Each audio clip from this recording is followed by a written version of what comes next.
आप सभी का हमारे YouTube चैनल पर हार्दिक स्वागत है। आज से हर दिन नियम से हमारे चैनल पर पौष मास की कथाएं सुनेंगे। तो आज की कथा हम प्रारंभ करने जा रहे हैं गणेश भगवान की कथा। अगर आप इन कथाओं को सुनना पसंद करते हो तो एक बार आप हमारे चैनल पर इन कथाओं को ज़रूर सुनिएगा। पुरानी कथा के अनुसार बहुत पहले समय की बात है। भगवान विष्णु का विवाह लक्ष्मी जी के साथ सुनिश्चित हो गया था। अब विवाह की तैयारी हो ही रही थी। सभी देवताओं को निमंत्रण भेजे गए, परंतु भगवान गणेश जी को निमंत्रण नहीं दिया गया था। जब भगवान विष्णु की बारात जाने का समय आ गया तो वहां उपस्थित देवता जो भी सभी अपनी पत्नियों के साथ सम्मिलित होने के लिए आए थे, विष्णु भगवान की बारात में जाने की तैयारी करने वाले थे। तो देवताओं ने पूछा, क्या बात है, गणेश जी कहीं दिखाई नहीं दे रहे, उन्हें न्योता नहीं भेजा गया क्या, या फिर किसी कारण नाराज होकर विवाह समारोह में उपस्थित नहीं हुए। किसी को कोई जवाब नहीं मिल रहा था। तभी सभी देवतागण और उनकी पत्नियों ने विचार किया, क्यों ना भगवान विष्णु से ही इसका कारण पूछ लिया जाए। भगवान विष्णु ने पूछा तो भगवान विष्णु कहने लगे, हमने गणेश के पिता भगवान महादेव को न्योता भेज दिया है। अगर गणेश जी अपने पिता के साथ आना चाहे तो आ सकते हैं। दूसरी बात यह है, उनको खाने के लिए 1.25 मन मूंग, 1.25 मन चावल, 1.25 मन घी और 1.25 मन लड्डू का भोजन भी तो दिन भर के लिए चाहिए होता है। अगर गणेश जी नहीं जाएंगे तो कोई बात नहीं, दूसरे के घर जाकर इतना खाना पीना भी तो अच्छा नहीं लगता। अभी वे सभी चर्चा कर ही रहे थे, किसी ने सुझाव दिया, अगर गणेश जी भी आ जाए तो द्वारपाल बनाकर घर पर ही बिठा देंगे और आप घर की देखभाल करते रहेंगे, क्योंकि चूहे पर बैठकर वो धीरे धीरे ही तो चलेंगे और बारात से पीछे रह जाएंगे। यह सुझाव सभी को पसंद आ गया। तब विष्णु भगवान ने अपनी भी सहमति दे दी और नारद मुनि को भगवान गणेश को बुलाने के लिए भेजा गया।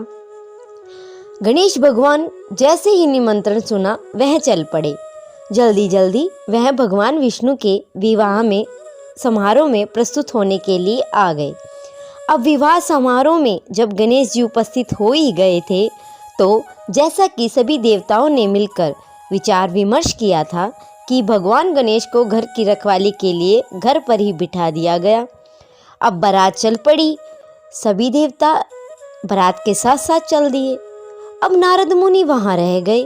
तब नारद मुनि ने देखा गणेश जी तो दरवाजे पर ही बैठे हुए थे। तभी वह गणेश जी के पास गए और रुकने का कारण पूछने लगे, क्या बात गणेश जी, आप इस तरह द्वार पर क्यों बैठे हैं? भगवान विष्णु जी ने तो अपने विवाह में सम्मिलित होने के लिए आपको बुलाया था, वह आपको अपने साथ बारात में क्यों नहीं लेकर गए? कहीं ऐसा तो नहीं अपने घर का द्वारपाल बनाकर आपको यहाँ छोड़ गए हैं? अब जब गणेश भगवान को सारी बात समझ में आ ही गई तो वे बड़े क्रोधित होकर बोले, नारद जी, तब तो विष्णु भगवान ने मेरा बड़ा अपमान किया है। नारद मुनि तो सारा हाल जानते ही थे। उन्हें पता था भगवान विष्णु के बिना तो भगवान गणेश के बिना तो भगवान विष्णु की बारात आगे जा ही नहीं सकती। तब वह गणेश जी को कहने लगे, आप अपनी मूषक सेना को आगे भेज दो, वह रास्ता खोद देगी जिससे सभी धरती में पहिए रथ के धंस जाएंगे। तब तो भगवान विष्णु को सम्मान पूर्वक अपनी बारात में आपको बुलाना ही पड़ेगा। अब भला किस बात की देर थी। भगवान गणेश जी ने तुरंत ही अपने मूषक को आगे भेज दिया और उनकी मूषक सेना ने सारी धरती खोद डाली। जब विष्णु भगवान की बारात वहां से निकली तो सारे रथों के पहिए धरती में धंस गए। सबने मिलकर लाख कोशिश कर ली, लेकिन पहिए तो धरती में धंसे हुए थे और वह निकलने का नाम ही नहीं रहे थे। सभी ने मिलकर अपना खूब जोर लगाया, लेकिन पहिए तो जमीन में धंसे हुए थे। पहिए तो निकले नहीं, लेकिन सभी अपनी जगह से टूट फूट जरूर गए। अब किसी के समझ में ही नहीं आ रहा था कि क्या किया जाए। तब नारद जी ने भगवान विष्णु की बारात में पहुँचे और कहने लगे, आप लोगों ने गणेश जी का अपमान करके बिल्कुल भी अच्छा नहीं किया। अगर आप उन्हें मना कर ले आए तो आपका कार्य सिद्ध हो सकता है और यह संकट भी दूर हो सकता है। तब शंकर भगवान ने अपने दूध नंदी को गणेश भगवान के पास भेजा और कहा कि उनको मना बुझाकर गणेश जी को बारात में लेकर आए। तब गणेश जी का आदर सम्मान किया गया और उनकी पूजा की गई। तब कहीं जाकर रथ के पहिए निकले। अब रथ के तो पहिए निकल ही चुके थे, लेकिन सारे टूट फूट चुके थे। अब उन्हें सुधारे कौन? पास के ही खेत में एक खाती यानी एक किसान काम कर रहा था। उसे बुलाया गया। खाती अपना कोई भी काम करने शुरू से पहले ओम गणेशाय नमः अवश्य कहता था। अब सब लोगों से निवेदन किया कि खाती ओम श्री गणेशाय नमः जरूर बोलकर वह मन ही मन गणेश की वंदना करने लगा। खाती ने सभी पहियों को ठीक कर दिया।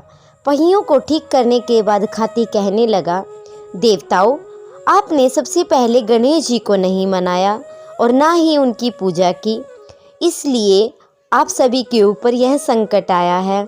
हम तो मूर्ख और अज्ञानी हैं, लेकिन फिर भी सबसे पहले गणेश जी की पूजा करते हैं, ध्यान करते हैं। लेकिन आप तो देवतागण हैं, गणेश जी को कैसे भूल गए? अब आप लोग गणेश जी की जय बोलकर जाएं और सभी काम बन जाएंगे, कोई संकट नहीं आएगा। ऐसा कहकर बारात में जितने भी देवी देवतागण आए थे वह गणेश जी का पूजा अर्चना करने लगे और गणेश भगवान को अपने साथ लेकर चल पड़े।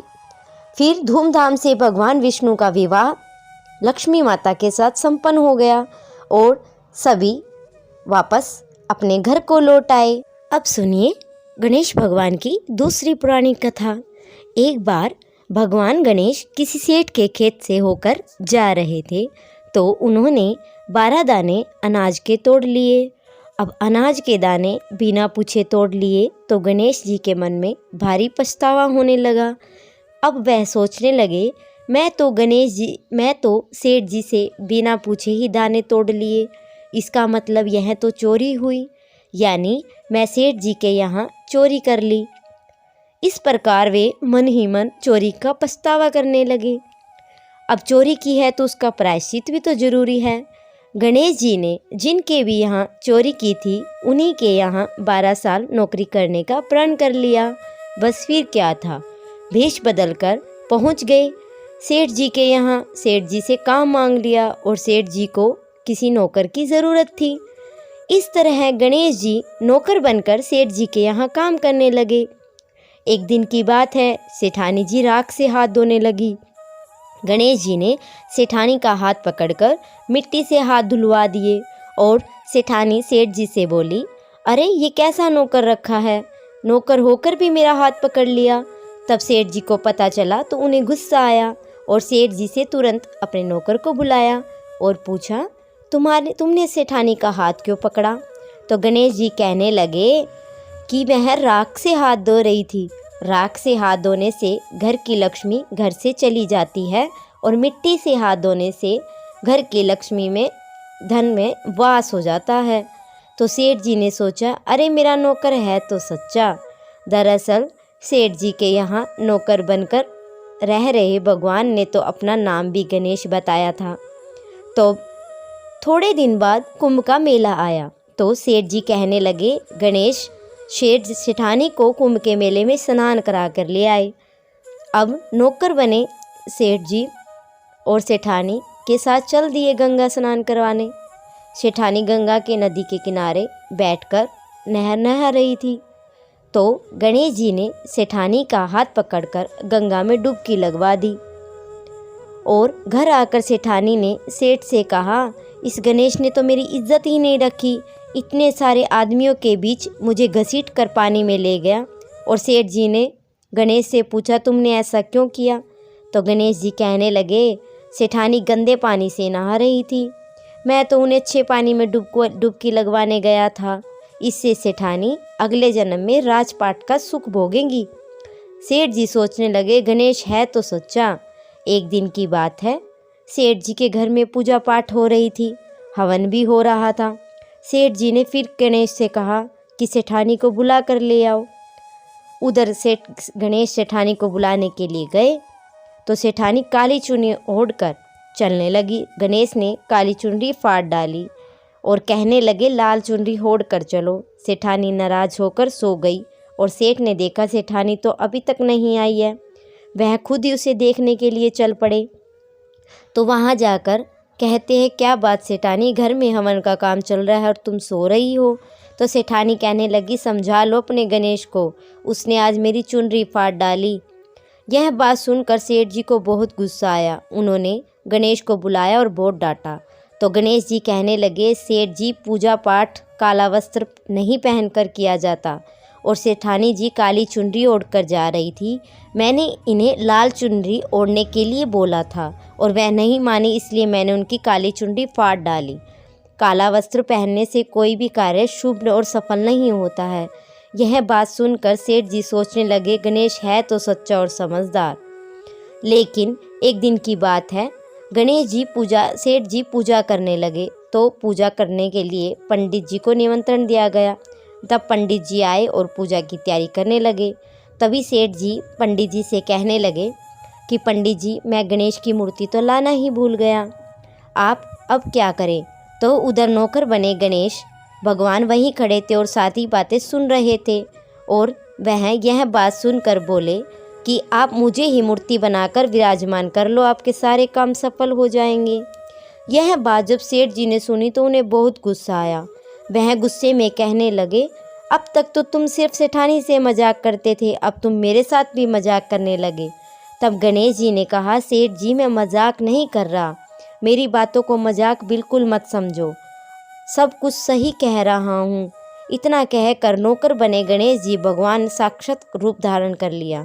सेठ और सेठानी पंडित जी तीनों गणेश जी के चरणों में गिर गए और कहने लगे कि हमारे घर में तो गणेश जी ही नौकर बनकर रह रहे थे।